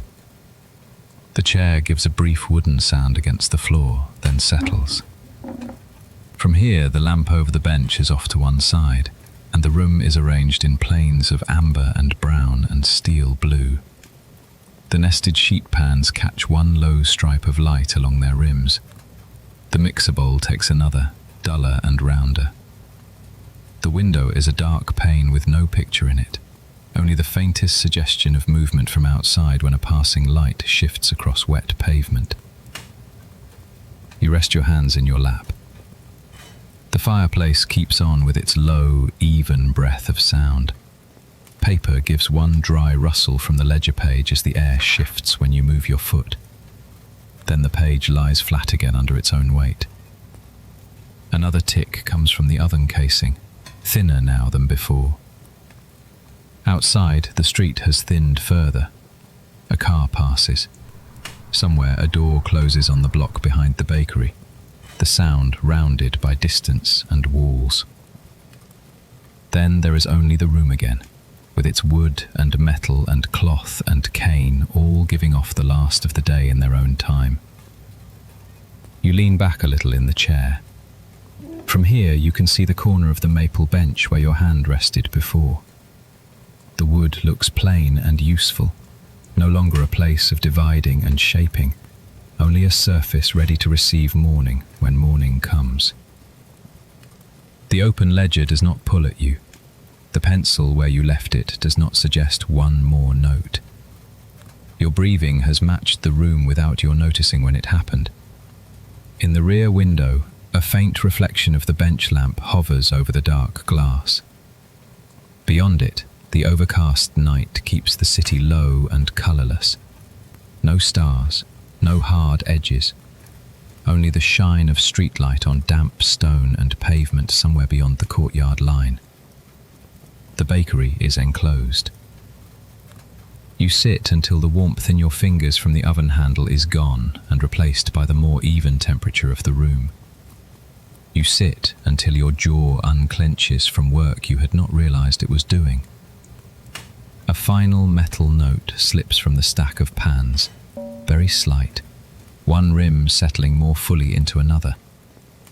After that, nothing answers it. The back room smells different now than it did an hour ago. Less of hot crust and steam, more of flour, dry linen, cooling steel, the faint, sweet note of maple. And under all of it, the modest, sour trace that belongs to bread dough and never quite leaves a working bakery. It is a clean smell, not empty, just settled. So you stay where you are. The fireplace goes on. The oven answers less often now. The street beyond the rear window recedes another measure into weather and distance. On the bench, the ledger stays open. Linen dries in the room's last warmth. The handles cool. And as the minutes pass, the room lowers by one last small degree into itself, while beyond the darkened glass, a tire passes over wet street and is gone.